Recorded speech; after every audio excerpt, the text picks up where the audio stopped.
যেই স্বামী ভাববে আমার স্ত্রী সেরা, আর যেই স্ত্রী ভাববে আমার স্বামী সেরা, অবশ্যই সেই ফ্যামিলিতে, সেই পরিবারে শান্তি নেমে আসবে।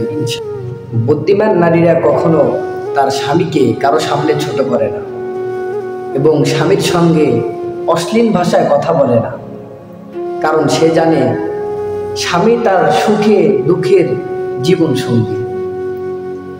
এই জন্য বিশেষ করে মেয়েরা, আমরা একটা বিষয় লক্ষ্য করব, আমার বোনেরা, মা বোনেরা, স্বামীর সঙ্গে খারাপ ব্যবহার করা, স্বামীকে কারো সামনে ছোট করা, এটা কখনোই করব না।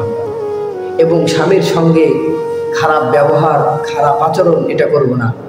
বিশেষ করে পুরুষ ভাইয়েরাও আমরা স্ত্রীদের সঙ্গে এমন দুর্ব্যবহার, খারাপ আচরণ এগুলো করব না। যেই স্বামী ভাববে আমার স্ত্রী সেরা, আর যেই স্ত্রী ভাববে আমার স্বামী সেরা, অবশ্যই সেই ফ্যামিলিতে, সেই পরিবারে শান্তি নেমে আসবে।